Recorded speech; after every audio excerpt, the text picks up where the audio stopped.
Share screen saya kelihatan, Dek. Terlihat dokter. Sudah terlihat jelas, dokter. Oke, bisa saya mulai ya?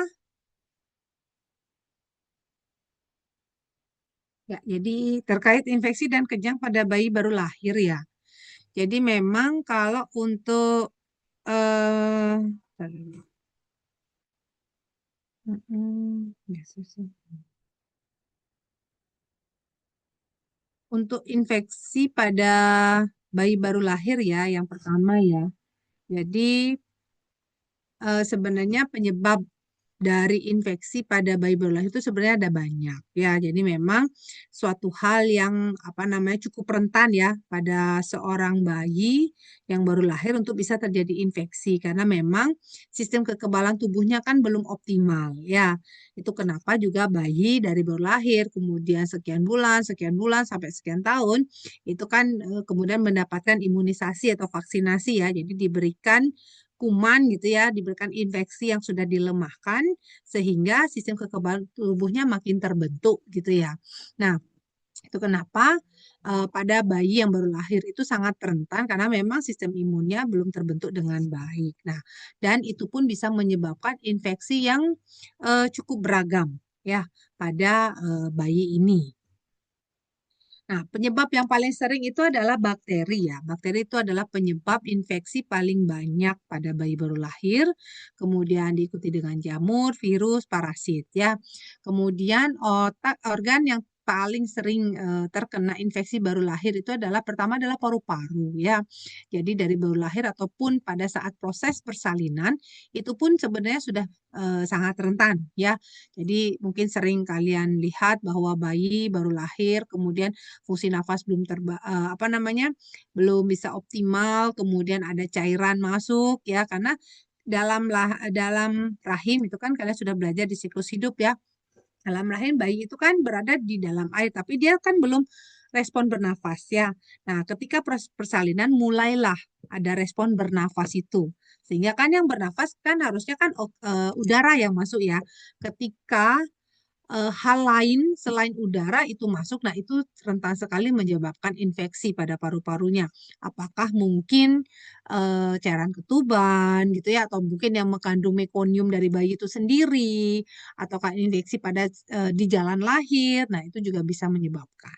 Ya, organ tersering lain adalah otak ya karena sawar darah otak pada bayi itu belum apa namanya tight Johnson-nya itu belum sempurna ya belum seperti pada orang dewasa ya jadi infeksi yang biasa mungkin pada orang dewasa itu tidak sampai ke otak tapi kalau pada bayi dia rentan gitu ya kemudian yang lain adalah saluran kemih kulit dan abdomen ya beberapa faktor resiko yang mungkin apa namanya menyebabkan infeksi pada bayi baru lahir ini adalah kondisi imunokompromis ya.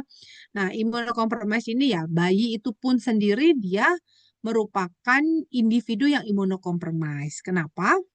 Karena sistem imunnya belum bagus, belum terbentuk sempurna gitu ya. Imunoglobulinnya belum lengkap gitu ya. Jadi makin seiring perjalanan waktu belajar. Jadi tubuh itu pun dia belajar untuk bisa memproduksi apa namanya kalau bisa dikatakan prajurit gitu ya. Jadi imun-imun ya, zat imunitas ya, apa namanya zat imunitas yang bisa untuk melawan mikroorganisme luar yang berbahaya gitu ya. Karena memang lingkungan itu tidak ada lingkungan yang steril. Nah, mau tidak mau kita pasti akan berkontak dengan lingkungan yang penuh dengan mikroorganisme yang berbahaya. Ya, nah terkait mikroorganisme penyebab dari infeksi baru lahir ini agak banyak ya. Biasanya ya memang sangat tergantung dengan umurnya. Ya,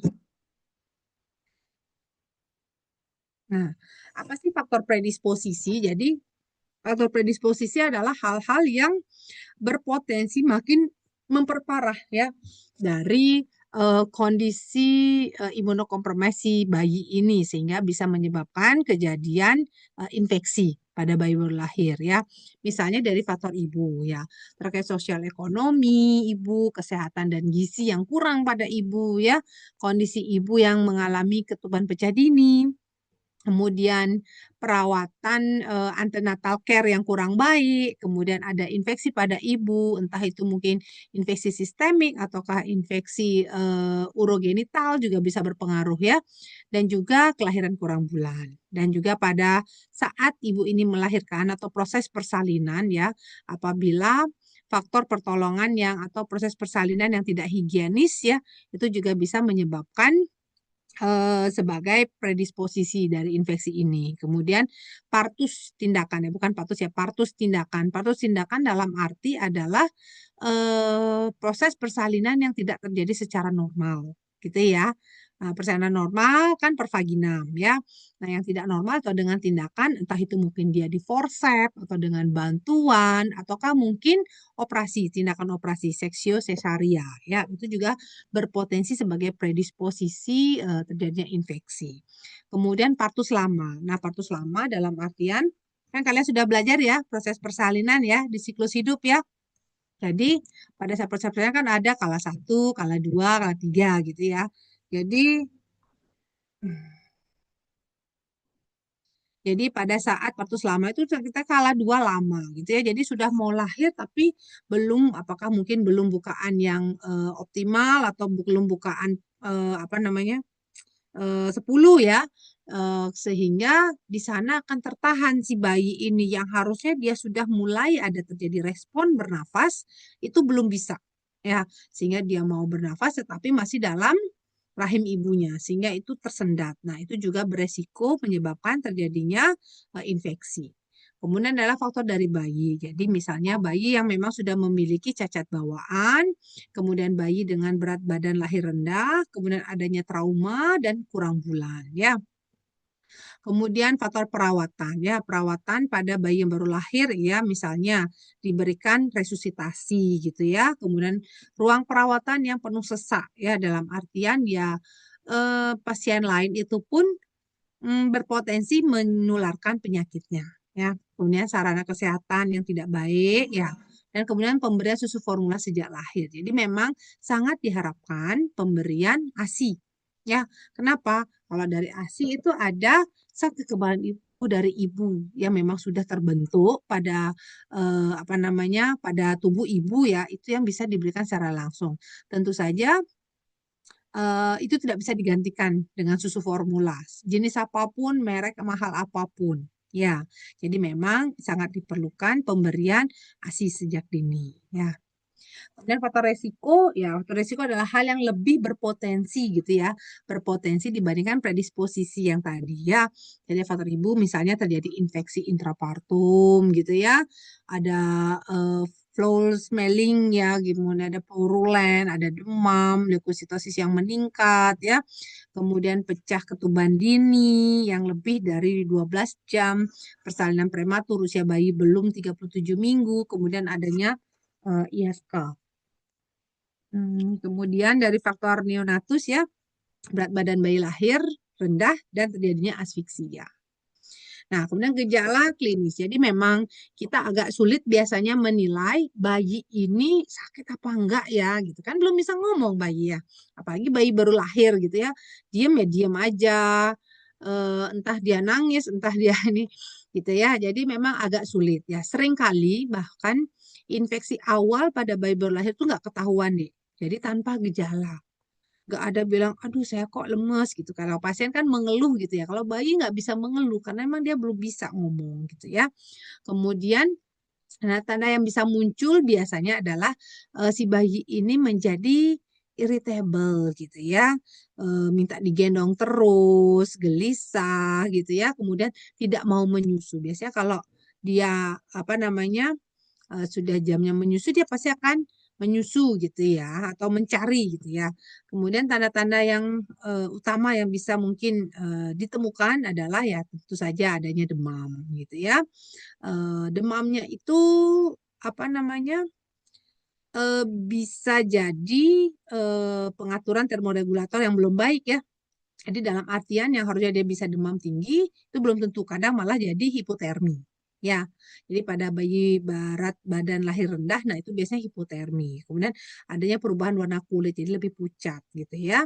Kemudian capillary refill time ya, itu kurang ya, menurun, meningkat ya, jadi lebih lama ya. Kemudian denyut jantungnya terlalu cepat, frekuensi napas lebih cepat, berat badannya turun ya, harusnya kan makin lama dia makin naik, dia malah turun gitu ya. Kurang gerak, diem aja gitu ya. Kemudian ada muntah, diare, odem gitu ya, ada perdarahan, ikterus ataukah yang lain. Bahkan bisa terjadi kejang gitu ya kalau misalnya itu merupakan infeksi di otak ya. Nah, untuk data hasil lab yang mendukung kadang seringkali tidak begitu jelas ya, karena bayi itu termasuk individu yang imunokompromis, dalam artian ya seringkali hasil pemeriksaan lab itu tidak signifikan terlihat gitu ya. Nah, kemudian ya perlu juga dipastikan kalau untuk lab itu adalah dengan kultur darah. Cuman memang itu memerlukan waktu ya untuk mendapatkan hasilnya. Nah, kemudian apa sih tata laksana yang bisa diberikan untuk infeksi pada bayi baru lahir? Yang pertama ya antibiotika ya. Bisa dimulai sebelum kuman itu ditemukan dari hasil kultur ya. Jadi kalau memang sudah ada kecurigaan, oh ini terjadi infeksi ya, misalnya meningitis pada bayi gitu, ataukah mungkin bronkopneumonia ya, pneumonia gitu ya, ataukah mungkin infeksi karena terhirupnya cairan ketuban gitu ya. Nah, itu. Jadi beberapa jenis antibiotik itu sudah ada antibiotik yang empiris namanya ya. Antibiotik empiris adalah yang berdasarkan studi bahwa pasien dengan kondisi seperti atau diagnosis seperti A cocoknya antibiotik ini gitu ya. Walaupun jenis kumannya belum ketemu. Ya, tapi kalau misalnya telah kumannya sudah teridentifikasi atau dari hasil kultur itu ketemu, maka itu disesuaikan dengan jenis kuman tersebut ya. Kemudian terapi penunjang lain ya tentu saja kalau misalnya ada demam ya antipiretik, kemudian bagaimana manajemen respirasi kalau sampai terjadi saturasi terlalu rendah, kemudian kemampuan respirasinya menurun ya tentu kadang bisa sampai intubasi ya bayinya. Kemudian monitoring dari kardiovaskular, nutrisinya ya, dan manajemen gangguan metabolik lain. Misalnya terjadi hipoglikemi pada pasien, nah itu tentu harus diberikan glukosa ya sesuai dengan hasil dari laboratorium yang mendukung ya. Itu untuk infeksi pada bayi baru lahir. Saya lanjutkan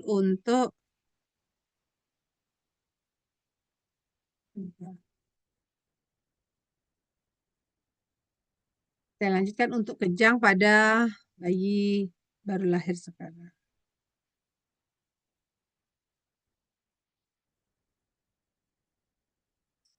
Oh, ya.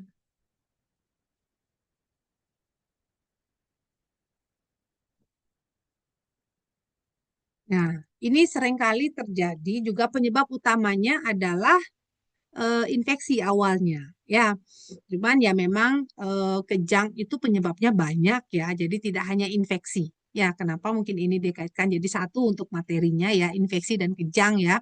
Karena kejang itu bisa menjadi salah satu gejala dari infeksi, terutama adalah infeksi pada sistem saraf pusat di otak gitu ya. Dan infeksi itu bisa menjadi penyebab dari kejangnya ya. Nah, sebenarnya saya balikan dulu ke definisi kejang itu sendiri ya. Kejang itu merupakan gangguan sepintas dari fungsi otak ya. Jadi secara fisiologis ya, yang bermanifestasi sebagai cedera episodik pada kesadaran yang berkaitan dengan kegiatan motorik atau otonom. Ya, jadi apa namanya? Gangguan ini terjadi sepintas, jadi memang tidak lama. Jadi pasien yang mengalami kejang, termasuk juga pada bayi baru lahir, kalau kejang itu periode kejangnya ya sesaat deh. Yang akan muncul atau terlihat lama itu adalah fase post-iktal. Iktal itu adalah kejang ya. Post-iktalnya yang lama, apakah mungkin penurunan kesadaran atau unresponsif ya pasiennya ya.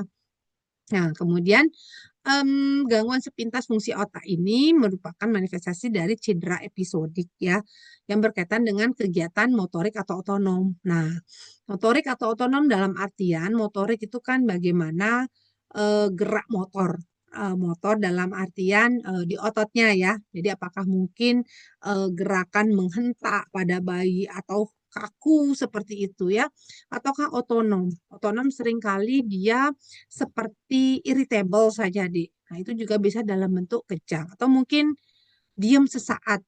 Nah, bayinya diam sesaat, nah itu juga bisa merupakan kejang ya. Sebentar deh ya.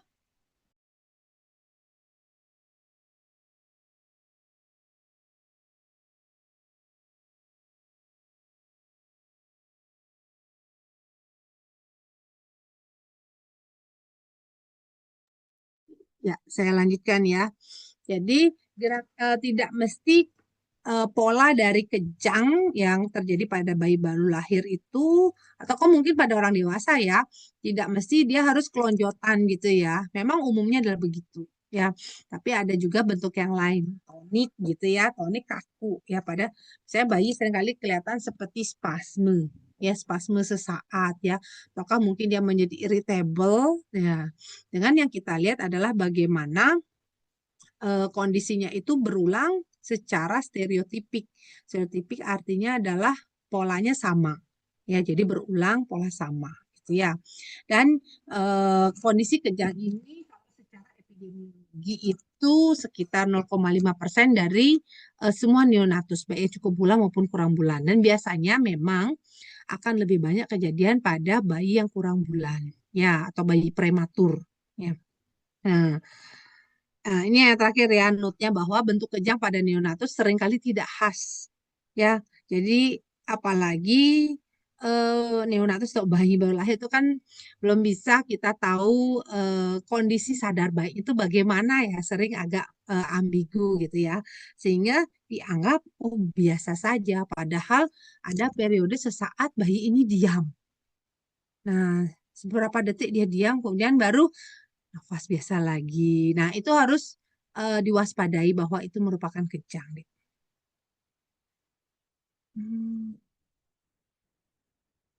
Nah, ini adalah jenis kejang yang sering ditemui pada neonatus ya. Nah, paling banyak, nah ini ya, subtle seizure ya. Subtle itu kalau lihat dari pola itu tidak begitu pakemnya jelas gitu ya. Dan dalam artian dia nanti di bawah saya paparkan lagi ya. Kemudian ada yang tonik, ada yang klonik ya, ada yang mioklonik ya, dan non paroxysmal repetitive behavior. Nah ini ya, yang saya bilang tadi kadang dia jadi irritable gitu ya, nangis nggak jelas, habis itu tenang lagi. Nah gitu ya, repetitive behaviors yang non paroxysmal. Nah ini kita lihat satu persatu ya.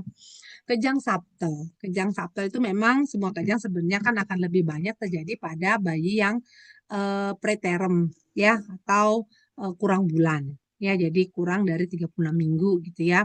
Kemudian gerakannya stereotipik, ekstremitas seperti gerakan mengayuh sepeda atau berenang. Jadi gerakan begini, diam lagi gitu ya.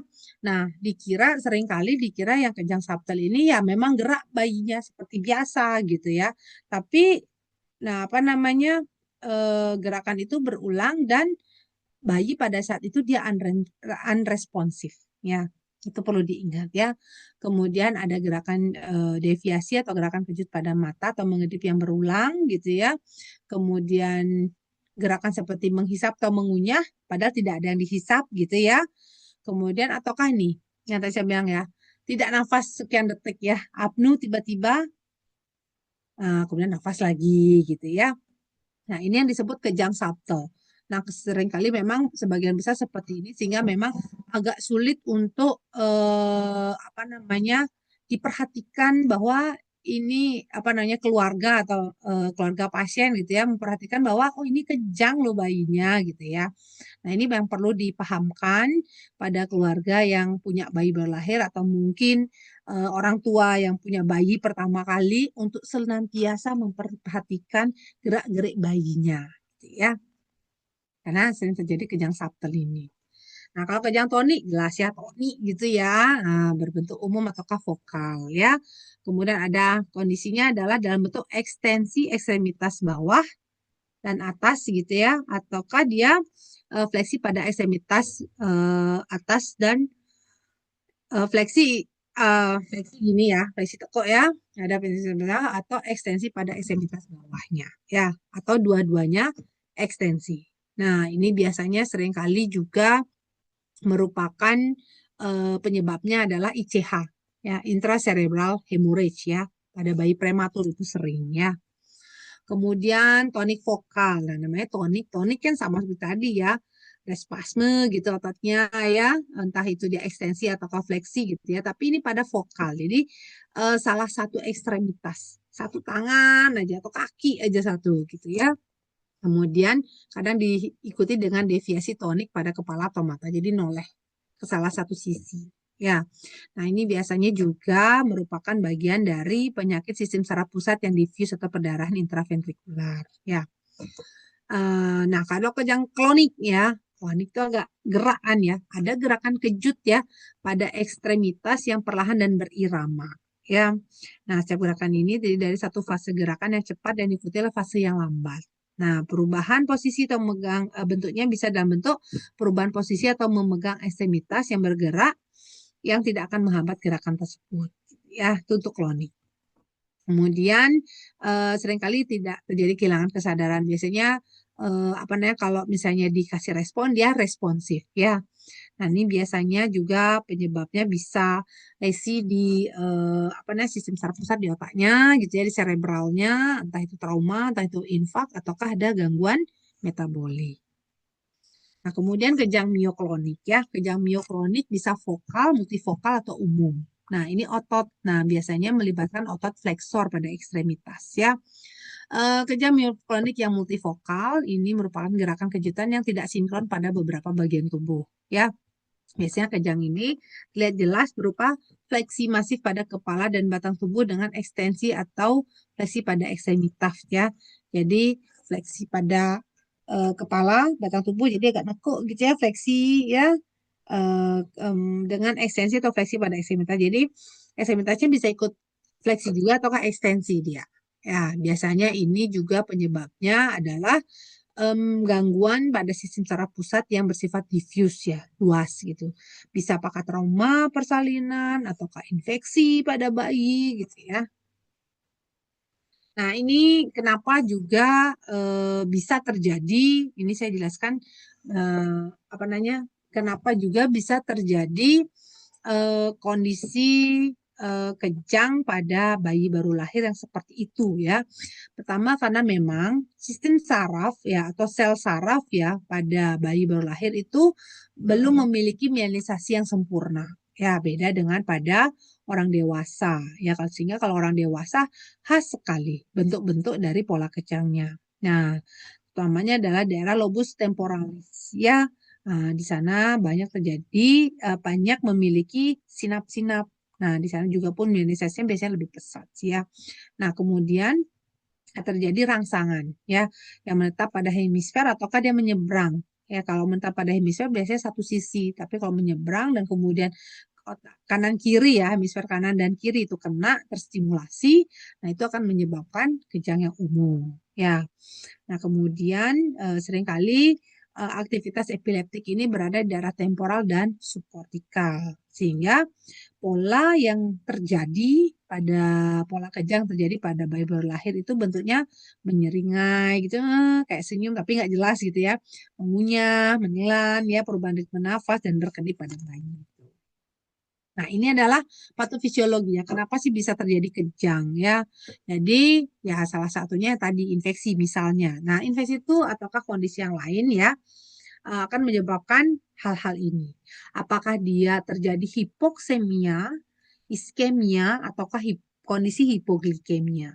Ya, jadi sistem saraf pusat ya, cerebri itu tidak bisa menyimpan oksigen dan glukosa dalam jangka waktu lama. Ya, jadi dia begitu dikasih, kasih, pakai. Dan dia tidak bisa menyimpan dan tidak punya storage di sana. Beda dengan otot ya, masih punya storage ya. Jadi kalau terjadi penurunan supply oksigen, ya hipoksia ataukah sampai iskemia, ataukah penurunan supply dari glukosa sehingga terjadi hipoglikemia akan menyebabkan kondisi begini ya. Jadi ini bisa terjadi gangguan dari produksi ATP. ATP adenosin trifosfat ya, masih ingat ya? Nah, itu adalah fungsinya untuk metabolisme ya. Nah, sehingga itu akan menyebabkan terjadinya metabolisme dalam artian adalah mengatur permeabilitas membran neuron. Nah, kalau ini terganggu, terjadi perubahan permeabilitas. Terjadinya kegagalan pompa NAK. Nah, harusnya seimbang ya. Sehingga kalau pompa NAK-nya gagal, maka akan terjadi peningkatan kadar natrium dalam sel. Inilah yang menyebabkan terjadinya depolarisasi. Nah, pompa NAK ini juga terganggu, juga akan menyebabkan hipokalsemi dan hipomagnesium. Nah, ini juga akan memperparah muncullah kondisi depolarisasi. Depolarisasi ini menyebabkan terjadinya pelepasan muatan listrik berlebih. Harusnya gelombangnya stabil gitu, nah tiba-tiba tinggi gitu ya, pelepasan listriknya berlebih. Nah, selain itu, kondisi ini juga bisa disebabkan karena penurunan dari GABA. GABA itu adalah neurotransmitter inhibisi. Nah, apa akibatnya? Eksitasi dan inhibisinya tidak seimbang. Inhibisinya turun, eksitasinya menjadi berlebih. Itu juga akan membantu atau menyokong dari kejadian depolarisasi ini sehingga terjadi pelepasan muatan listrik yang berlebih, muncullah kejang. Ya. Nah, sebenarnya patofisiologi ini pun terjadi sama ya, entah di bayi, entah juga di orang dewasa. Ya. Nah, itu secara apa namanya patofisiologi dan klinis kejangnya ya. Nah, kemudian apa saja yang menyebabkan kejang pada bayi baru lahir ya? Jadi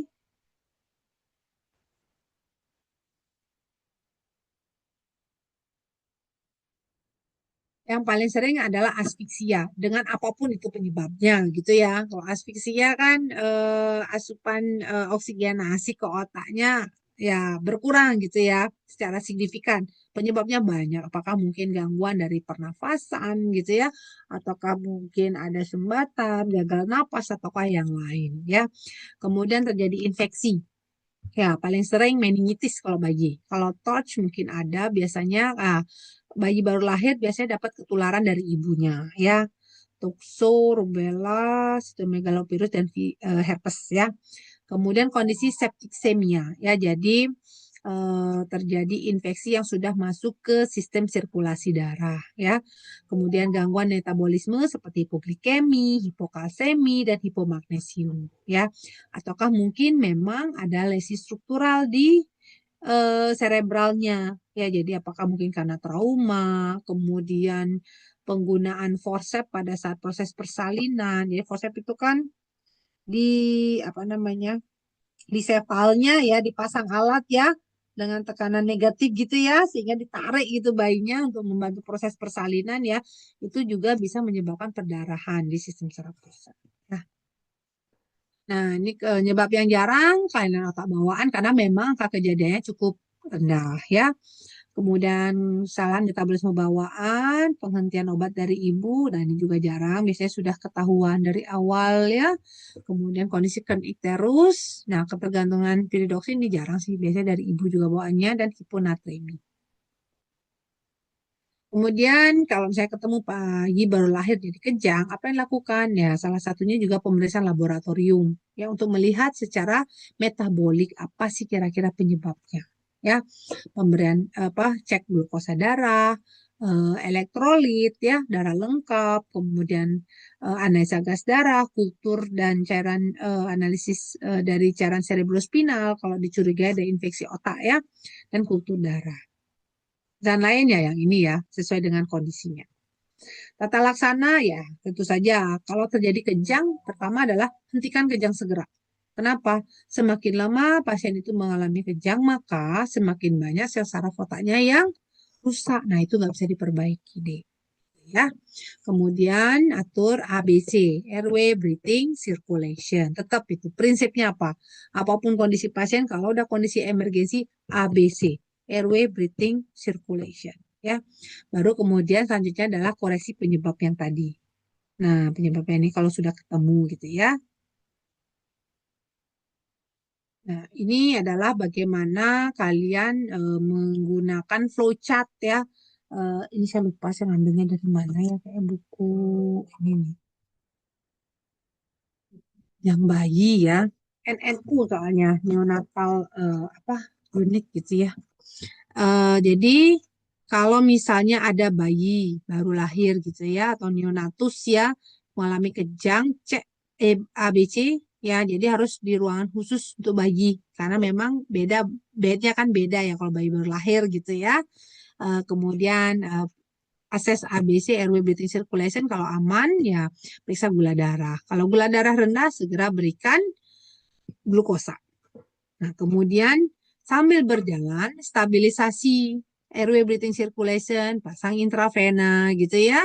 Kemudian tanya keluarganya, histori dari ibu, pemeriksaan secara umum, pemeriksaan neurologinya ya, pemeriksaan lab yang diperlukan, dan monitoring lainnya. Nah, kalau misalnya kejangnya lebih dari 3 menit atau berulang gitu ya 3 kali dalam 1 jam, kemudian ada kondisi yang memburuk gitu ya, nah segera berikan penobarbital ya. Kalau misalnya ini nggak mempan gitu ya, masih juga kejang, ya bisa berikan penitoin. Ya, ini intravena deh ya. Nah, kalau misalnya terus juga masih terjadi kejang, baru pemberian midazolam. Sebenarnya kalau ketika kejang pertama, ini perlu saya tambahkan sedikit ya dari flowchart ini ya. Antikan kejang itu adalah penggunaan benzodiazepin pertama. Ini kalau misalnya berulang, baru masuk ke penobarbital. Jadi pada awal adalah pemberian benzodiazepin penggunaannya. Ya, nah, kalau misalnya kejang berulang terus, ya cari apa sih yang menyebabkan kok kejang berulang terus seperti ini. Nah, itu investigasinya harus lebih cepat dan biasanya pasien sudah dipindahkan ke intensif ataukah penggunaan intubasi pada pasien. Oke, ya sepertinya sudah habis materinya. Kalau ada pertanyaan saya persilakan deh.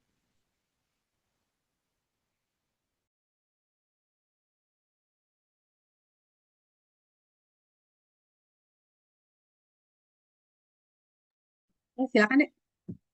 Siapa nih? Dia. Baik, terima kasih kesempatan dokter. Saya izin bertanya dokter terkait dengan terjadinya kejang pada neonatus atau pada janin yang bayi baru, baru lahir, dokter ya. Jadi kan tadi dijelaskan bahwasannya patofisiologinya itu berkaitan dengan uh, adanya hipoksia, terus juga iskemia dan lain sebagainya. Dan saya sempat baca dokter terkait dengan kejang ini pada berapa persen itu ada kondisi kejang yang diakibatkan karena memang genetik seperti itu. Berarti kalau memang genetik itu yang dipengaruhi kira-kira apakah memang perkembangan daripada otak itu lobus otaknya itu atau malah proses penyerapan atau eh, fisiologi-fisiologi tubuh yang berkaitan dengan oksigen dokter ya. Kalau lebih ke Yang aspek paling itu umum mungkin. adalah kalau genetik itu anatomikal ya, kongenital. Ya, dari struktur otaknya. Apakah mungkin apa namanya memang terjadi kondisi apa mengarah ke hidrosefalus, kemudian pasien itu gitu ya. Biasanya lebih banyak itu. Walaupun tidak menutup kemungkinan genetik yang juga berpengaruh kepada proses metabolisme bisa juga. Tapi biasanya itu ketahuan belakangan.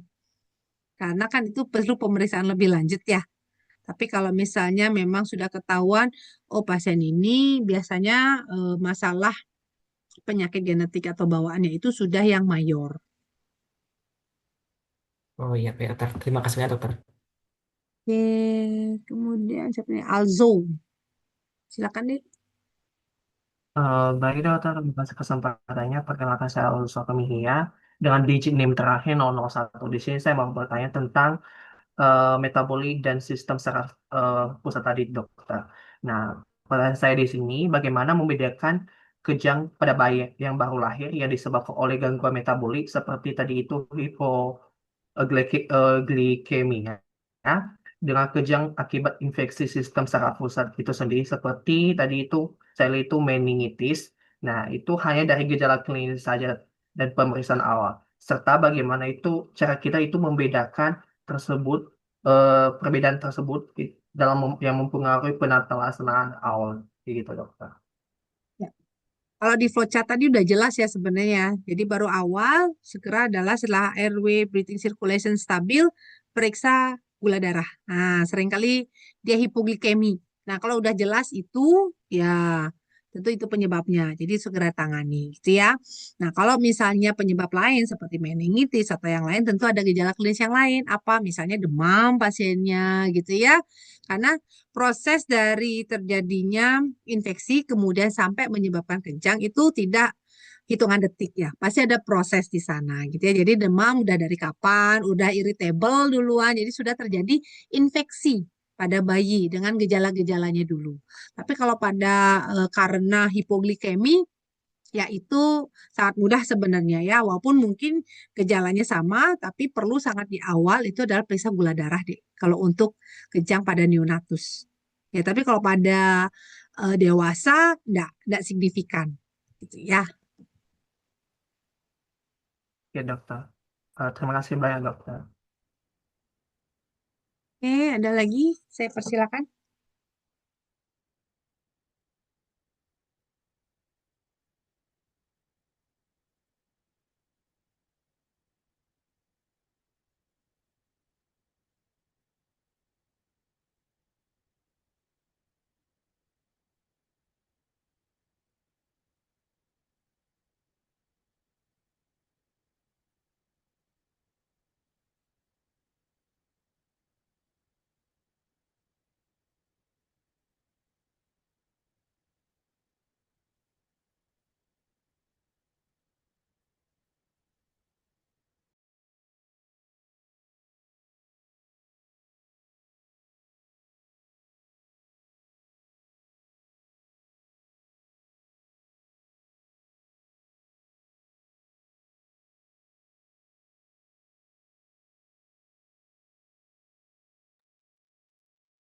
Oke, kalau ada pertanyaan lagi, ini kalian berapa orang dek satu kelasnya?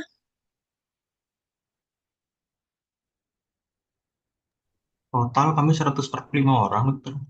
145. Ya, nanti biar Korti yang absen ya. Oke, kalau nggak ada pertanyaan, bisa kita akhiri ya pertemuan pada malam hari ini ya. Selamat malam. Malam dokter, terima kasih Terima banyak kasih dokter. banyak, Terima kasih dokter. banyak, Selamat dokter. malam, dokter. Terima Terima kasih kasih banyak. dokter. Nanti, Terima kasih, dokter. dokter. Terima kasih, dokter.